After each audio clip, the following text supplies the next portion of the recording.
me that microphone, mister. It says give me over your mic. I ain't drunk. Ordinance says you gotta turn in your podcasting equipment to the county office, day or night. Guess you didn't see the sign with the weather and all. No, but I ain't armed. Spilled your whiskey. What's your name? Matt. Hendershot. Well, Mr. Matt Hendershot, what if I was to say you were a no-good son of a bitch and a liar?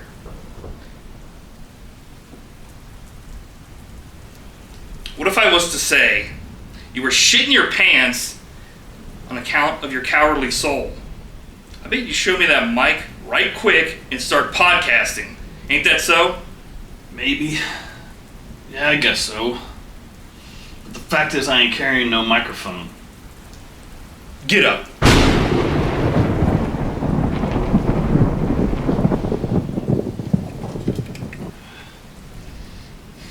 What's this for? Snakes and such? Yeah. We don't have any snakes in here, Mr. Hendershot. It ain't plugged in. It's harmless.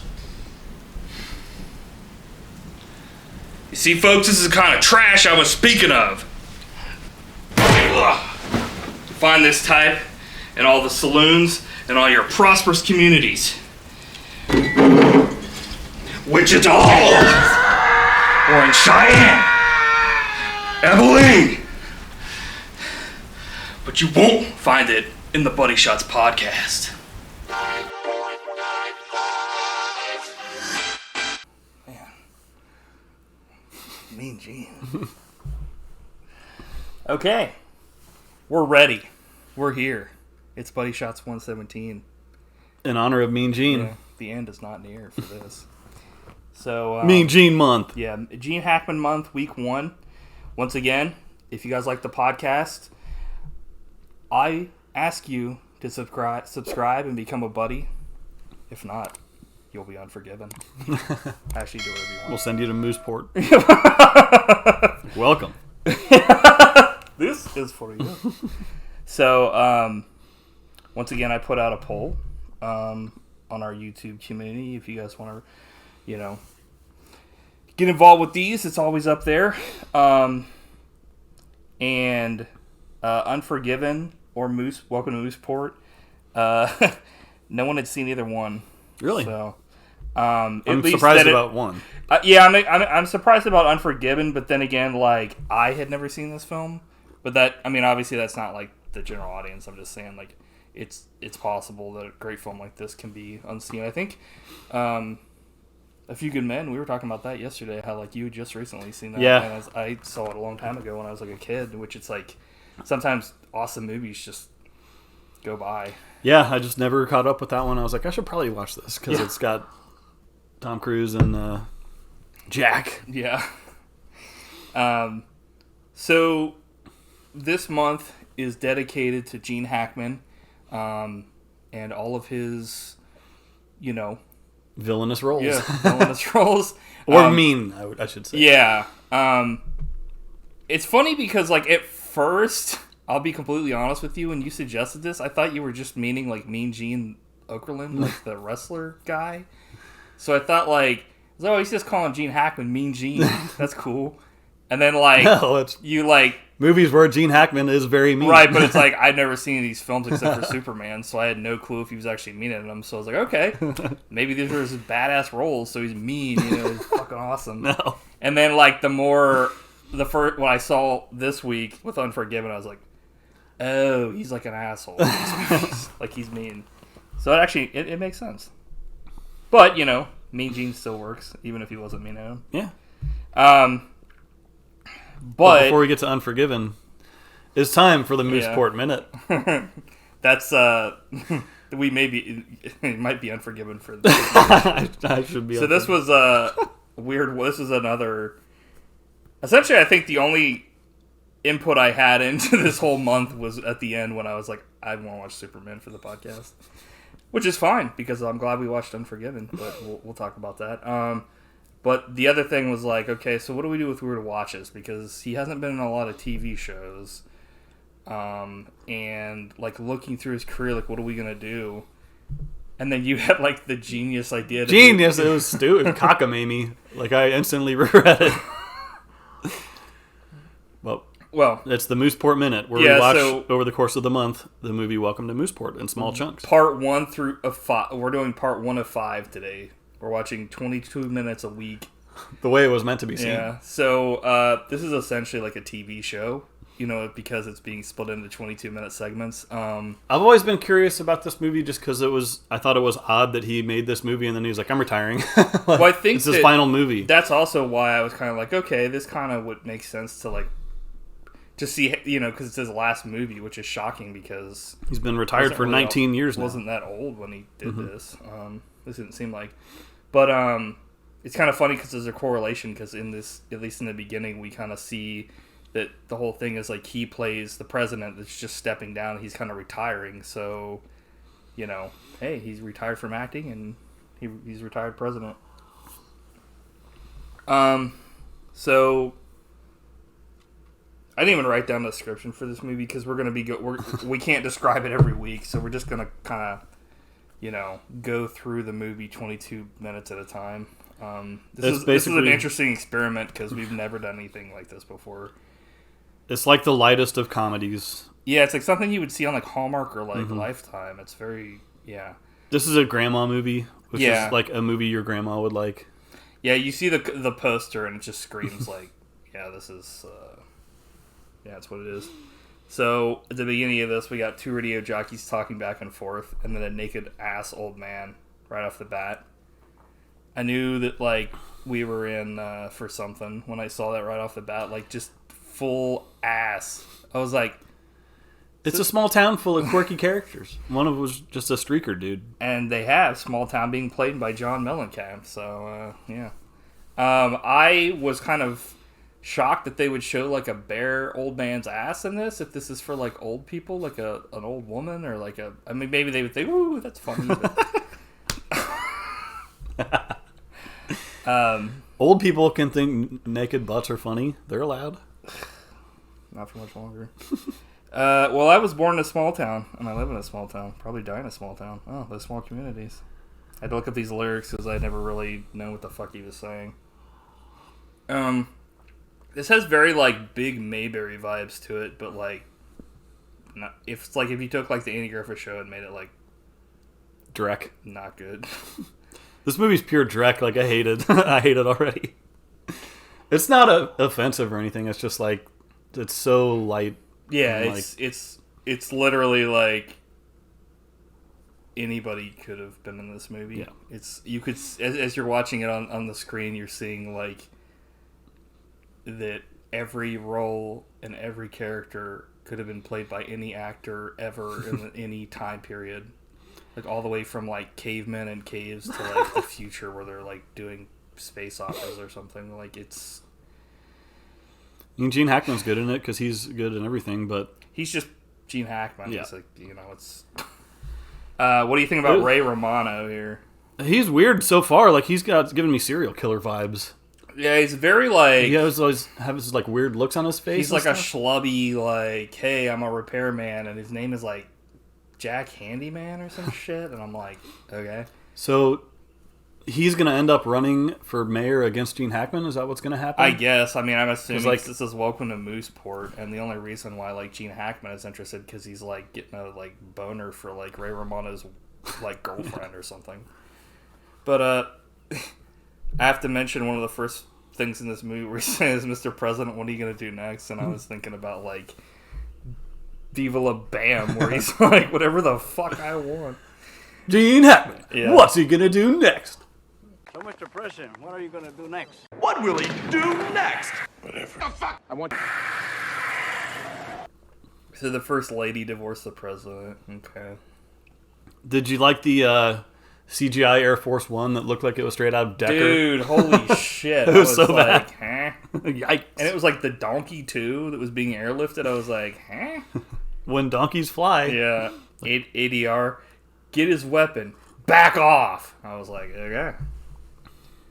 That flushing you heard was work-related, not personal. Gene Hackman goes, oh. I was like, What? It was funny. I did enjoy seeing Gene Hackman do the pee-pee dance. He's like, I gotta go. Oh my pee. god. What'd you think about, like, there was, like, these dogs fucking, then afterwards some random ADR in the background, some guy goes, just pull it off.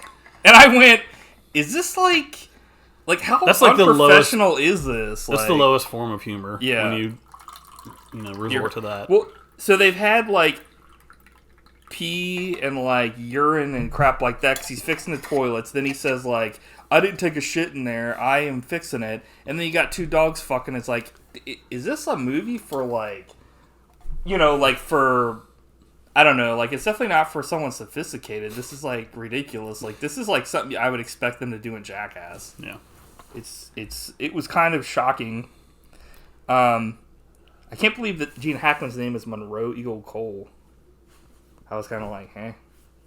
But he looks like he wants to, like, kill himself in this movie. Oh, that's why he retired. Yeah. So it pretty much ends with him, like, going to the town hall meeting, and then, like, Gene is hitting on, like, Ray's girlfriend, and then, like, freaking whistling. Like, he whistles when he gets up in the morning, and that's the 22-minute mark of this film. So that's the first part of 5. It was a chore to get through even 20 minutes of it, dude. I mean, I wasn't really watching it. I had it on in the background when I was playing a game, which I usually do with this stuff. But I would never do that. That's the Matt guarantee. yeah, you would fucking nail your balls to the wall to watch this shit for no reason. And I kept thinking, like, the town is very excited to have the president move Right. there. And I was thinking, do you think this is how people in Sydney, Ohio felt when Bush came to town and ate the Bush burger? Maybe this movie's based on that. How is Bush's acting compared to Gene Hackman's? Yeah. Yeah, I don't know, man. I don't know, man. So what do you think's going to happen next? So, I think what's going to happen next week is that Ray Romano is going to, in the next 22 minutes, this movie is fucking like an hour and something long, for fuck's sake. It's almost 2 hours. Yeah. Why? So at some point in the next, like, 22 minutes, I would think, maybe after the 44-minute mark, but, like, he's going to have to come to, like, a realization that he's, like, fucked everything up. But I think that, like, in the next 22-minute mark, what's probably going to happen is there's gonna be the first conflict between the president and Ray's character. They're gonna come at odds because the girlfriend he's gonna get jealous, and there's gonna be some sort of thing where he's hitting on, Gene Hackman's hitting on his girlfriend in front of him, or something happens like that, and then he's like, well, you're not gonna run unopposed, I'm gonna run against you, and then that'll be the next 22 minutes probably. And I'm sure they'll have something with the donkey where they talk about its nose again or something. But yeah, that was another thing. They were, like, making fun of, like, Ray Romano's nose, and I'm like, he doesn't even really have that big of a nose. What the fuck is this? It's, like, very self-conscious. Yeah, I was kind of like, yeah. I think Gene Hackman's going to kick the hell out of someone Unforgiven style. Like, he just kicks Ray Romano almost to death. In the next 22 minutes, he's going to hang himself. And then the next, like, 88 minutes will just be, like, everyone crying because Gene Hackman died in the movie. I'm sure that's what happens. This movie goes from, like, a G to a hard X. Like, the rope isn't, like, it doesn't break his neck right away. He's, like choking and shit. It's like the Zack Snyder version. Release the Snyder cut of Mooseport. Of fucking hanging himself. He's like, I won't become the thing I hate. Okay, I guess we'll have to wait until next week for more Mooseport magic. Yeah, so those are my predictions. Maybe some or all of these future events will affect you in the future. So let's get on to, like, the real shit here. Unforgiven. Yeah, the feature presentation, Unforgiven. I guess you picked this one, but, like, I guess you reminded me that someone had this on the list back when we were actually doing Buddy Shots nominations. So I guess a shout out to Brian for putting this on the list. Nice. Even though I guess you picked it, but he picked it. He has good taste. Yeah. So this was one of the 4 that you nominated for this week, and we started with this one. Yeah, so basically this week and next week we're going to be watching 2 movies that won Best Picture, and nice. where Gene won an Oscar because he's won 2 and he's been nominated 5 times. 2! And then we're going to get to more trashy Gene. And then after we'll that. end on the best movie ever made. Yeah. Superman. Unforgiven. So did you know much about this movie before you watched it, or I'd heard not of much? it, but yeah, I'd never really watched it. I didn't really watch. I'd heard of some of these, but some of these movies you've nominated, I've never even heard of them before. Not that I like actively avoid Gene Hackman movies, but before we started doing this podcast, I honestly don't. In my off time, don't really watch a ton of movies. You know, I watch them for the podcast and I enjoy them, and I'm glad. As much as, you know, we shit on certain movies or say a movie's great or whatever, I'm glad I've watched every single one of them because it's something. Nice. You know. Okay, certain movies sucked, but, you know, it's still an experience. You know what I mean? Yeah. But yeah, I had not seen this movie before. Did you see this movie in theaters or something? Didn't see it in theaters, but I've seen it a lot of times over the years. It's one of my favorites. Nice. And not that the Oscars matter at all, but it's interesting that this movie was nominated for Best Picture, Best Actor in a Supporting Role, Best Director, and Best Editing. And Best Actor. And Best Writing. So basically it was nominated for everything. For everything, yeah. Gene won, and Clint Eastwood won for directing Best Picture. But not for Best Actor. For producing Best Picture, but not for Best Actor. He was nominated. That's fair. So because I was looking Best at Director, I think, is more deserved than Best Actor because Clint Eastwood's good and everything, but he doesn't really doing his thing. do a lot Yeah. in this compared to Gene Hackman. Well, at the end he does. We'll get to that. Well, I mean, he doesn't actually. He's just kind of like playing the same. Gene Hackman steals the show. Right. I mean, he's actually having to do a bunch of stuff in this movie. Not that Clint Eastwood's just like, fuck this, but, you know, he's playing his way through the shit. And the Oscars hardly ever get it right, I think, for Best Picture. Usually, like, what wins is the most average movie of the year. Right. But this is one of the rare cases where I think they got it right. Yeah, I think, to me, if I were to give it to him, it would be a tie for this and A Few Good Men. Yeah. I think both those films were equally really, really good that year. Yeah. But, what year did this movie come out? 92. Ah, nice. So, over 30 years ago. We're getting old. Yeah, it's been a while, man. So, this movie is about William Money, an aging outlaw and killer who takes on one more job years after he has turned to farming. His farming, it's not really going well, but, like, he essentially is taking on this hit job so he can get money to feed his, like, 2 kids. So, we got Morgan Freeman, Richard Harris, Gene Hackman, of course, and, you know, the director himself. Yeah. Clint Eastwood.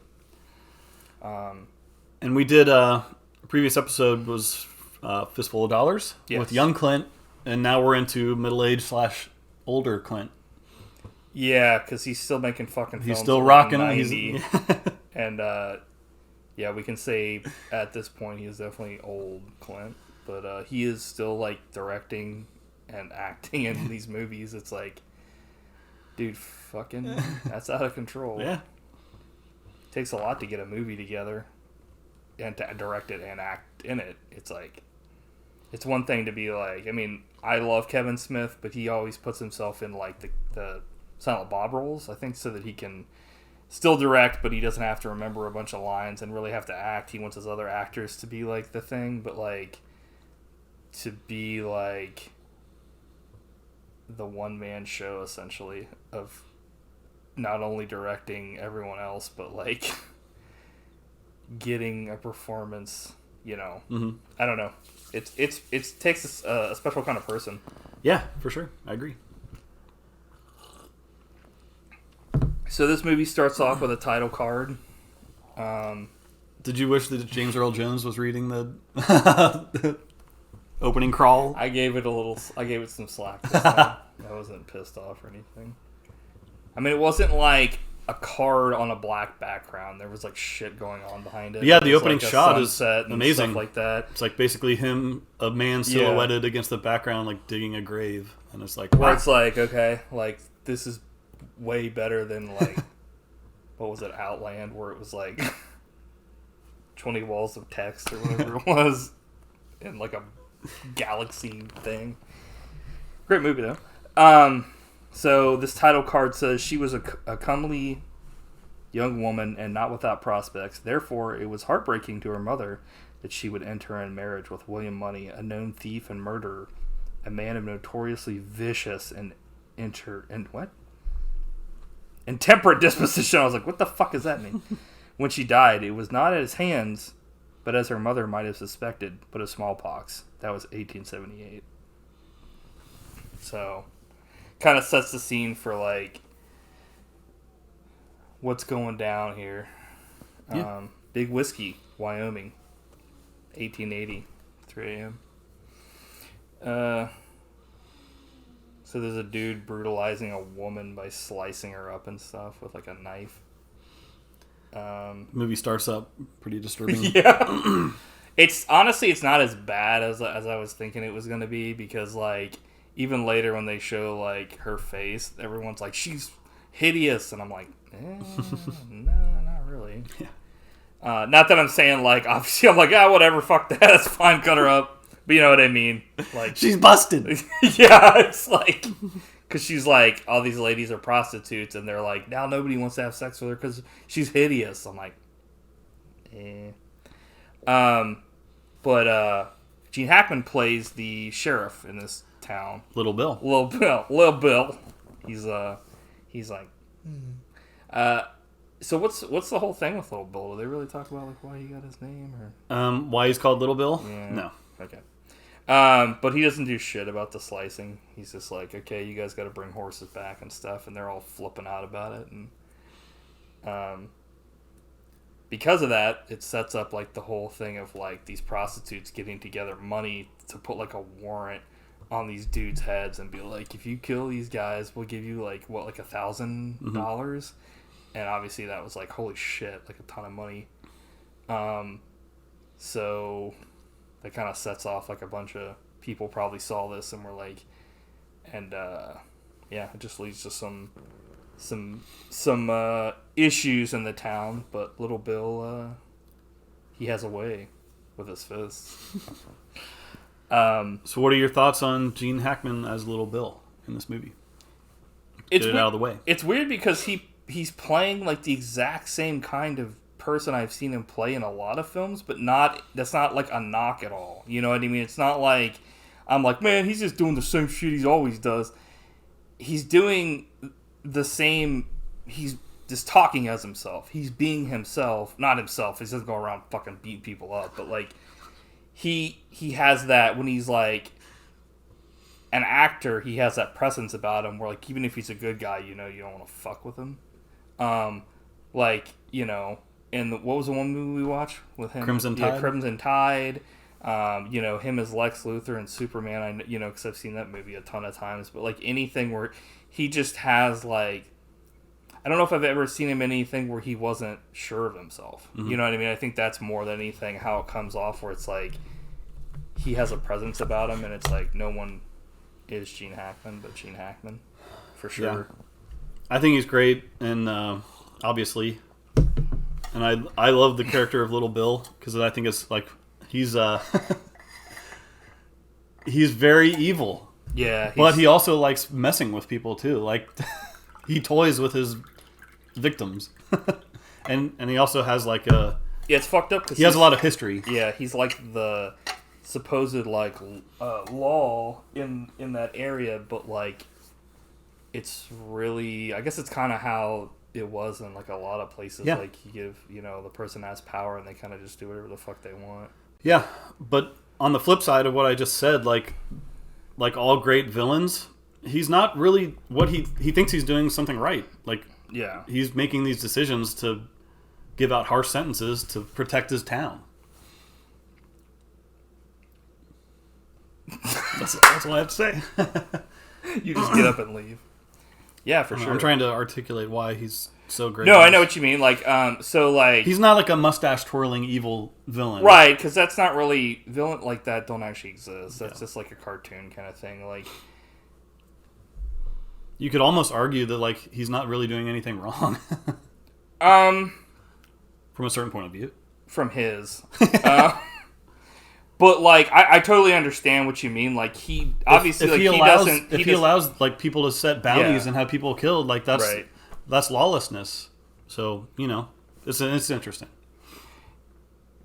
Yeah, I mean that aspect of it, but it's like the hypocrisy of his character is like you can't say he's like a good person at all. Like I think he thinks he's doing the right thing, and like obviously like not having like roughshod run all over the town is a good idea, but he's kind of like the Joker. He's like having organized chaos where he doesn't want fucking shit to go down one way if it's not his way, like you were saying, where it's like maybe it's not a good idea to like let people run roughshod in the town unless he's the one running roughshod. Right.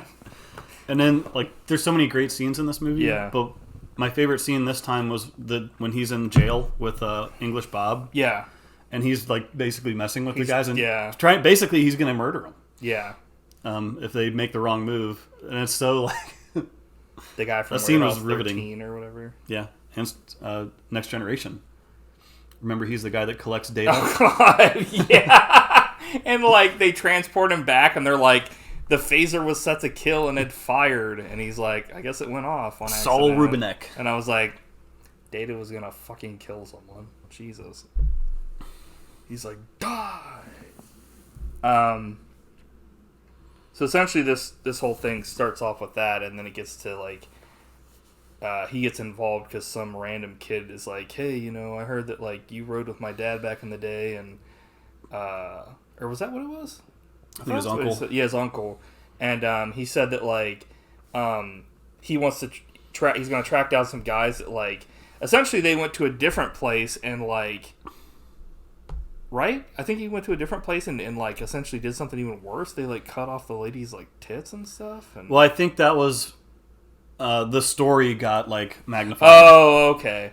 I was confused about that because I thought maybe they went somewhere else and did something and then they never showed. Are you sure? Yeah. Okay.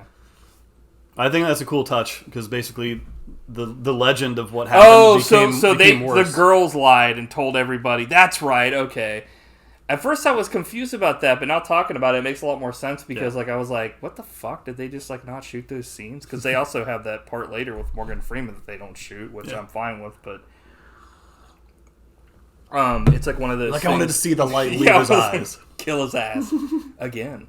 But yeah, I guess essentially, so what happened was like they put out this bounty, but when they did, they it wasn't just that she got like cut up a little bit. It was like they cut her like tits off and all this other horrible shit, and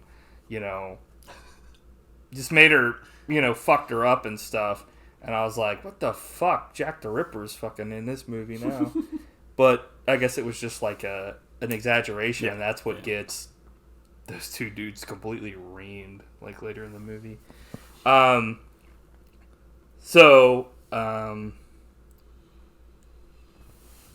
They bring back the horses like Little Bill said, but like they just get shit thrown at them by like the prostitutes. Horse apples. Yeah, because they're like, fuck this shit. Claudia. And the one dude was going to give her his pony. Yeah. And it seemed like she kind of wanted it, but they're like, no, get out of here. Yeah, it's weird because it's like, it seems like the one guy, I feel like he got killed by association because the one guy was like truly like a monster. He was like a scary like motherfucker that like cut her up. But the other guy was like trying to stop him and all this other shit at one point. But he was the guy that brought back the pony and was like, I'm sorry about my friend, here, you can have this. And they were like, get the fuck out of here. And he ended up getting killed even though he really didn't do anything. It was fucked up. Death by association. Yeah. How it should be. It's like, Jesus! But like, I guess that's kind of with Morgan Freeman too. Yeah. Well, especially him. He didn't even do anything. Claudia Feather's money, R.I.P. So like his wife is dead as hell. And like the casket, or not the casket. Deadsville population wife. Your ass. It's like out in their like yard or whatever, because like obviously back then it's not like, you know, It was the frontier. they weren't like Heaven's Gate or whatever. Or wait, Heaven's Gate's that cold. Never mind. I meant like a whatever it's called, like a fucking cemetery. So Clint used to curse and whip animals, and he's like, my wife. That's one of the things they kind of talk about in this movie. Is like he used to be like worse than like Little Bill. He was like a piece of. He would like kill people for no reason. He was like the meanest killer in the West. Yeah, he was a piece of shit. And like when he met his wife, yeah, like she essentially like calmed him down and was like, dude, why are you killing animals? That's so or not killing animals, but like beating them and cursing, just small things like that. And then he ended up becoming like a farmer that has animals and stuff because his wife has essentially shown him that like he was being a piece of shit, and she cured him of his wickedness in his drink. Hey, you know, dude calls hookers stupid bitches, and yeah, Gene Hackman hits finger and curses. So he's building his house, and he sucks at it. Everybody shits all over him for the whole movie about it. They're like talking crap about him, like, man, he sucks at building his house. That thing's crooked as shit, and it's like, Jesus. Just such a nice touch. It's just like the people that are his deputies and people under him like hate him. They like talk shit about him behind his back. It's like, but obviously they're not going to do anything. So then Morgan Freeman shows up. He's married to like a Native American lady, somebody that Clint Eastwood's character used to know back in the days. Mm-hmm. And he goes and he says to Ned, who is Morgan Freeman's character, I ain't like that no more. I ain't the same Ned. Claudia, she straightened me up, cleared me up drinking whiskey and all. Just because we're going on this killing, that don't mean I'm going to go back to being the way I was. And it's funny because he talks about all this shit, and he goes over it over and over and over and over and over and over again. And it's pretty much like he's trying to convince himself of that, because... Yeah, who are you trying to convince? Yeah, because, like, Ned is, like, his friend, so he's like, I know who you are, you know, you seem like a... You know, it's like when we went and saw, like, Bob Gimlin, and we were like, dude, you know, it's awesome you saw Bigfoot. And he's like, I really did see Bigfoot. And we were like, okay. Like, whoa, okay. Yeah, like, maybe you didn't. But that, to me, like, this aspect of the story is Yeah. what elevates this movie to, like, perfection. It's so good. And it's so powerful at the end. Very powerful. Mm-hmm. Much love. English Bob, he shows up and he's like, he kills 8 birds while they're, like, on a train. Yeah. They're having like a contest and all this crap, and he's like, everybody's gonna kill the president, fuck the president, nobody would kill the queen. And everybody's just like, damn. I think this is a really cool character because he's really the villain in this movie. He's like such an arrogant, like elitist jerk. I think that like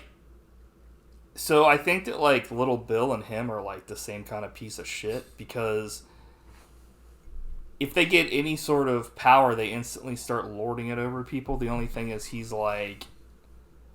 does it in a way that's like, he's like aristocratic about it, and like, you know, he's like, oh, I'm from England and stuff like that, so I'm more refined and stuff.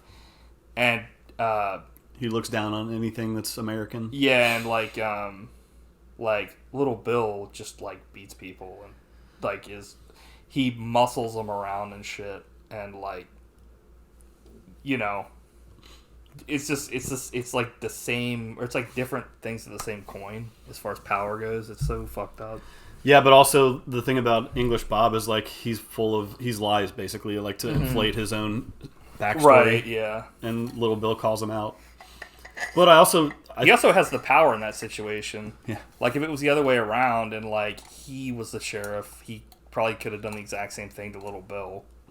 So I think that's why it's kind of like they're the same person.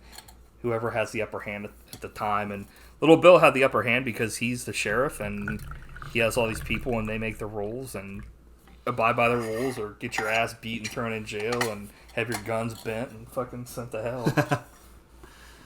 I also love the character of Beauchamp because he's basically like, he thinks everything that's happening is like a movie. And Yeah. for like his own entertainment to like, you know, because he's writing documenting what's and happening. stuff, yeah. And he wants like only the most exciting. Well, he keeps like moving from person to person. He changes with, alliances.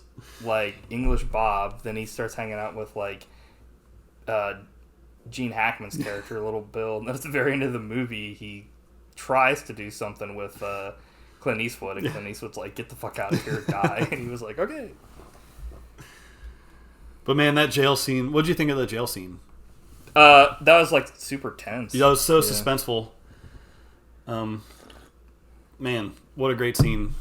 Because it doesn't really advance the story at all. It's just like great characters, great writing, and great acting, and very suspenseful. Yeah, I think that that scene is essentially set up to really weed out like everybody's character to show you that like how conniving Gene Hackman is. Like Little Bill's a piece of shit.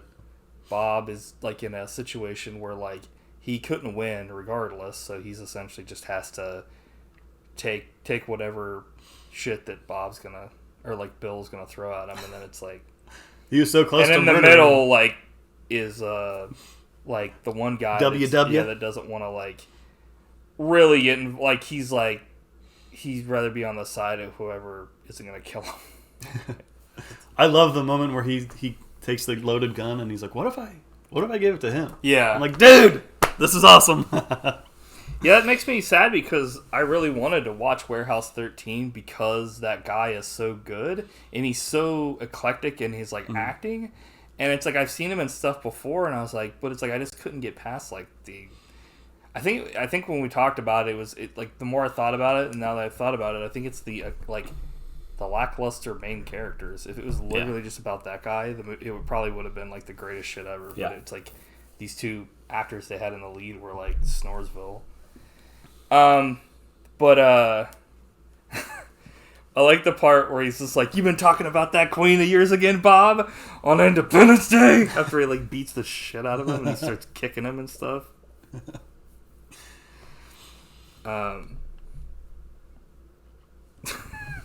I did like the touch. We skipped past it, but where Clint decides to go on this mission, basically, and he gets out his gun to like bone up on his shooting, and he can't hit a damn thing.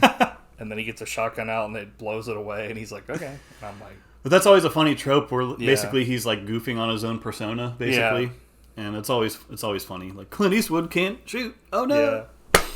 And then he can't get on his horse. It's like it's good stuff, man. Clint uses his hand to get off, according to Morgan Freeman. I thought that was a funny scene. Use your hand? Yeah. Also, did you notice there's lots of like beautiful shots in this movie? Yeah. And at one point, Clint Eastwood and the posse are riding through amber waves of grain. Were you saluting? Yeah. Mr. Goodwin loves this movie.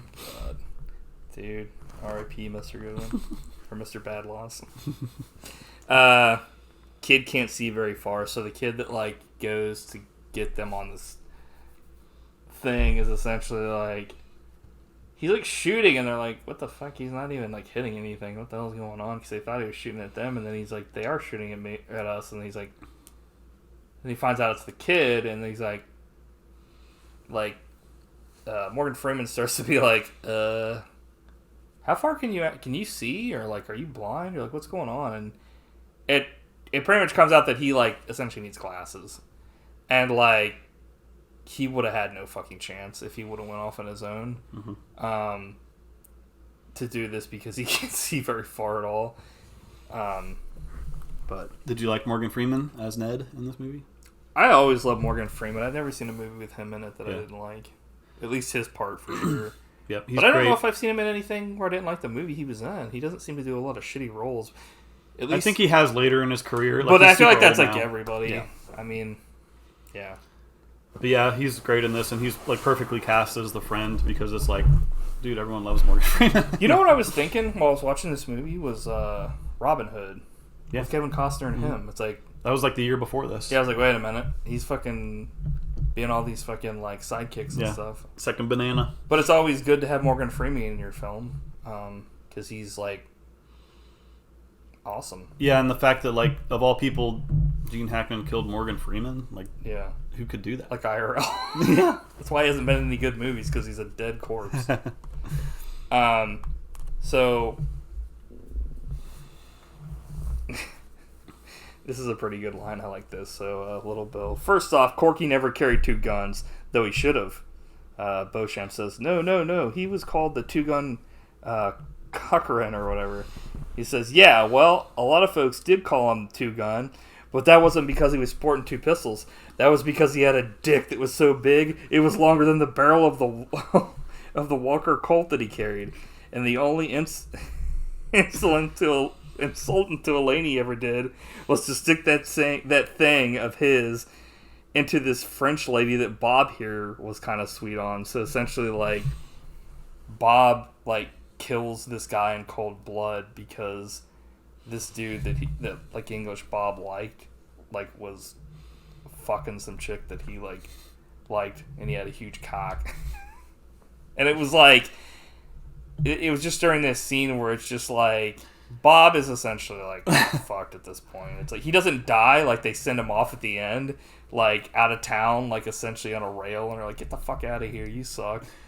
And like he drops his like pretentious accent, and it's like super cocky. Yeah, it's such a great touch. I never noticed that before until this time. I'm like, dude. But also, do you think that that's Gene Hackman giving that speech was what they played when he won his Oscar for like?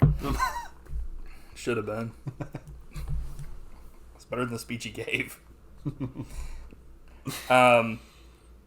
So yeah, like I also love the scene where like they actually kill the first dude, like they shoot him down in cold blood, but he takes doesn't like 20 he doesn't die right shots away to kill him because like nope, because Morgan Freeman can't finish the job. He only shoots the horse, and then he's like, I can't do this shit, dude. I can't actually kill anybody anymore. And then Clint Eastwood starts shooting at him, and he's fucking missing all the shots, and he finally gets him in the end. But like, not before he's like screaming like, I'm so thirsty. Yeah, give me some water. And he's like, give him some water. That's a great touch. Like, we're not gonna shoot. Give him some water. God damn it. I'm like, dude, this is a darkly comedic scene. Like, watch the language. Good lord, man, this is the Lord's movie.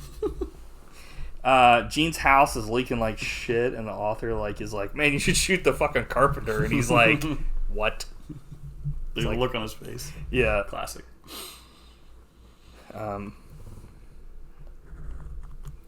Clint gets sick, and he gets like so sick that they think he's like gonna die. I was like, can you imagine getting sick from just like a cold or something like that, and fucking dying? Yeah, that was the way it was, man. For fuck's sake. That's so scary. I'm reading this book right now called The Oregon Trail, and it's basically a diary of a dude from the mid 1800s in the Old West, and like people's like life was so was lost. Like you would lose a quarter. You know, it's like so easy to die in the West. Yeah, or I guess historically before modern medicine. Right. Like antibiotics and shit like that were as prevalent and easy to...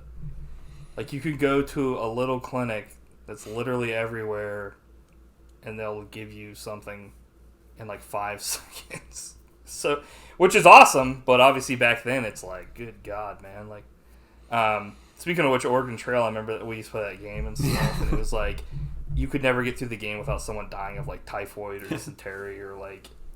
drowning. Yeah, the oxen got swept down the river. You're dead. It's like, do you want to ford the river? And it's like, yeah, why not? Yeah, everybody drown. Cool. Do it. We'll do it. And then he actually is like, he's getting like hallucinating and stuff because he's like so sick, and he's like, I saw this fucking woman that I killed, and fucking my wife's got worms on her, and I'm like. And he's like, he's scared of dying, and it's like, the kid's like, oh, he's fine, right? You know, because he's like, he looks up to him and stuff, and then like he sees him at like essentially like he's an On old death's feeble door. piece of shit Yeah. because he's dying. But I love it. He's like, what are we going to do if he dies? And Morgan Freeman's like, we'll bury him. yeah, he's like, what do you mean? What are we gonna do? So Clint says, I thought I was gone. He like wakes up and he's like, fine. And the lady says, you know, they were giving out free ones, and a free one is free sex. So That's another great scene. they were taking advances on their cut of like the stuff by like having sex with these like prostitutes all the time. While he They was, spent like, up their whole ransom. pass the fuck out. And she was like, I'll give you a free one if you want. And he was like, it's a pretty touching scene because he's essentially like, I'm fine, thank you though. And she's like, oh, you probably want one of the other, I didn't mean me. And he's like, no, it's not that, it's my wife. And it's like, his wife's dead, but like he still loves her. He doesn't want to be he's unfaithful. not gonna, like cheat on her. Or, no, yeah, like you said, be unfaithful. And like, But if I was going to have a free one, I'd want it with you. thank you, man. Man, Yeah. this movie's just like scene after scene of like awesomeness. It's just so good. So we get to the part of the film where like Morgan Freeman gets captured and tied to a cell, and they like start whipping his ass, like they're beating the shit out of him and stuff. Little Bill is, Yeah. dude. It's Or rough. wait, who did I say? You said they. But Oh, isn't he they though?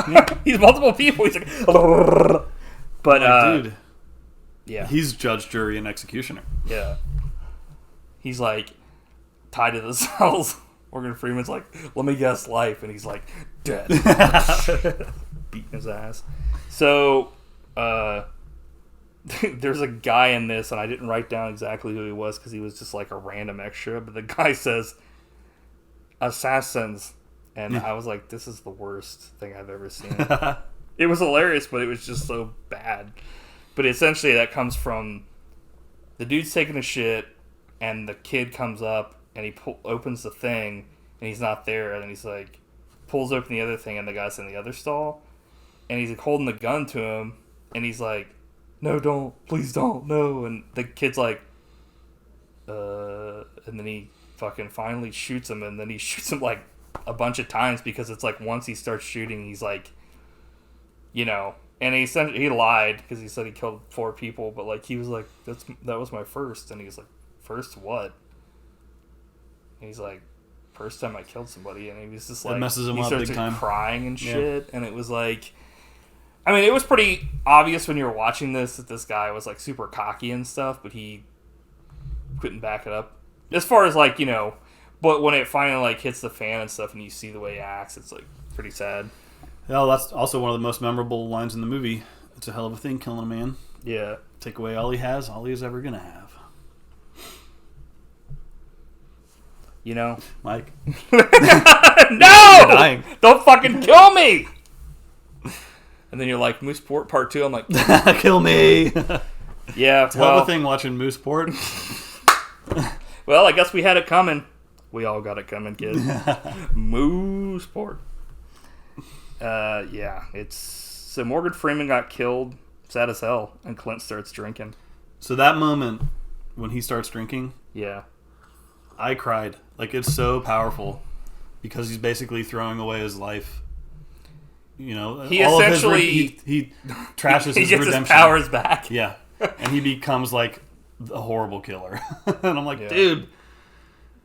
At the same time, I'm like, don't do it, Clint. But I'm also like, yeah, do it. Get revenge for your friend. Like, these dudes need to go down. Take him to hell. What a moment that is. Yeah, I was like, okay, this is where the action movie part of this movie starts. Because it just is going to be like him. It's basically from here on out, it's a bloodbath. Yeah. He basically goes Steven Seagal, and everyone like, no one has a chance, dude. Yeah. Morgan Freeman, yeah, it's funny because, or not funny, I'm like, he's fucking dead. No. So, like, the way they find out is, like, the lady's like, he's like, yeah, we're going to meet up with him. And he's like, no, what the fuck are you talking about? He's dead. He's like, what? He's like, no, he's like, yeah, they caught him and they were whipping him and then they were trying to get more information out of him and then he just fucking died. And it's like, at that point, you're like, holy shit, he was kind of an older dude, like Clint Eastwood's supposed to be in this movie, and his body gave out and he died. So it seems like Little Bill was like beating his ass, but he wasn't gonna try to kill him, you know what I mean? But it just happened, and then it was just like, shit. Yeah. But like, now it's getting like, bullwhipped is pretty serious, though. It's on. So... Jesus. So potentially, like, the kid's like, I don't want any of the money. Just get me the fuck out of here. I don't want this gun. You know, and he gives him some money because he's like, you should go get, like, your at least some glasses and stuff. And because, like, yeah, he's just essentially a kid, like, you know. But, probably my favorite moment in the movie is when he asks who's in charge. He goes into the bar filled with ruffians, and he asks who owns it, and these guys like, I do, and he blows them away in cold blood. Well, he asks some fat. He says, "You fat man, answer me." You just shot an unarmed man. Well, he should have armed himself. He's gonna display my friend on his store. I'm like, dude, yes, it's on. Murder these men. I'm like, actually, I thought this is the worst part of the movie. It's so boring. But essentially, him drinking gives him, like, it seems like it's kind of like his symbolic of, like, him returning to his old ways, and then he gets his aim back because he essentially is, like, killing dudes left and right here. He basically goes into, like, turbo mode from NBA Jam. Actually, it's more like the gunslinger from, like, the Dark Tower, where he, like, can't fucking miss. It's like, Which is something that I always thought was weird that they never, like, made, like, a Clint Eastwood movie or series with, like, him as the gunslinger, because it's so obvious that Stephen King based that character after Clint Eastwood. But, so Little Bill's like, hey, you'd be William... Well, he doesn't say, hey, how you doing? Hey! You'd be William Money out of Missouri. Killer of women and children. That's right, I've killed women and children. I've killed just about everything that walks or crawled at one time or another. I'm here to kill you, Little Bill, for what you did to Ned. And then he blows him away. He has no chance. Yeah, he fucks the shit out of Gene Hackman. I mean, he kills the fuck out of him. He doesn't fuck the shit out of him. Well, I fucked that up. So, yeah, he kills the shit out of him, and, like, every one of his deputies, and he says, any man who don't want to get killed better clear out the back. And literally, like, there's, like, 20 dudes that, like, are just, like, shit, and they just, like, go out the back. It's so legit. Yeah. I'm not armed. He says, I was lucky. Little Bill Daggett says, I don't deserve this. To die like this. I was building a house. Deserve's got nothing to do with it. Nice. I'll see you in hell, William Money. Yeah? Yeah. And then he fucking...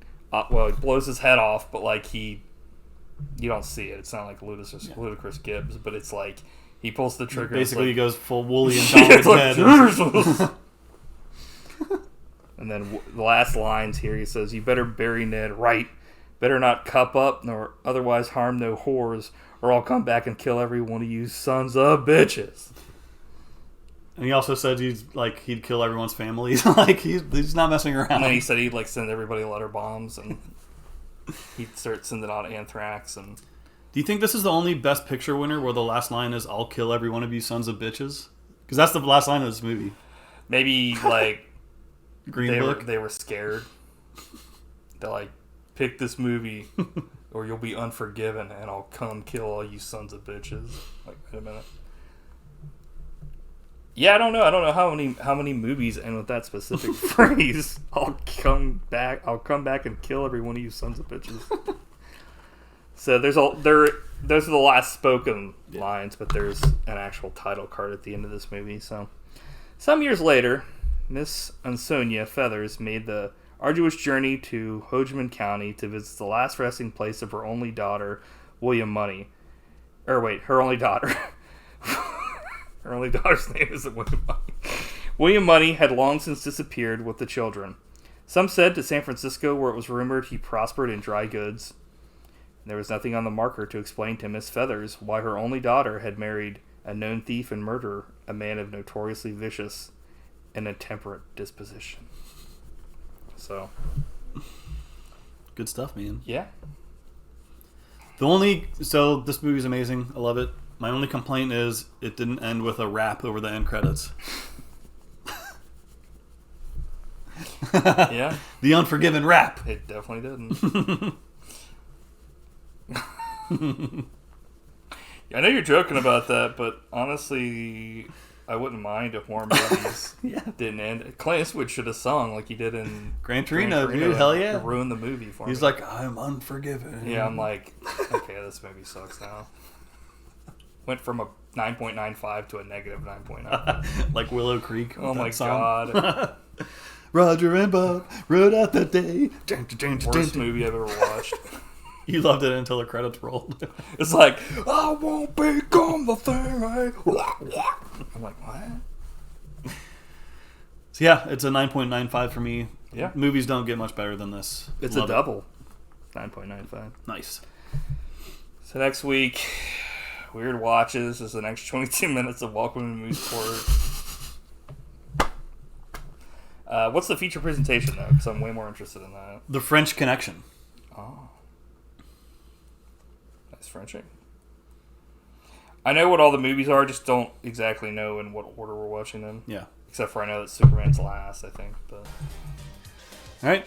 Okay. Another one in the books. Yeah, it was a great week. Great picks. I cannot wait to go watch The French Connection for next week. So until then, everybody, I'll see you next time. See you, Matt. Bye. It's time for me to watch the next 22 minutes of Welcome to Mooseport, because this is my life. Here we go. Welcome to Mooseport, huh? Welcome to hell.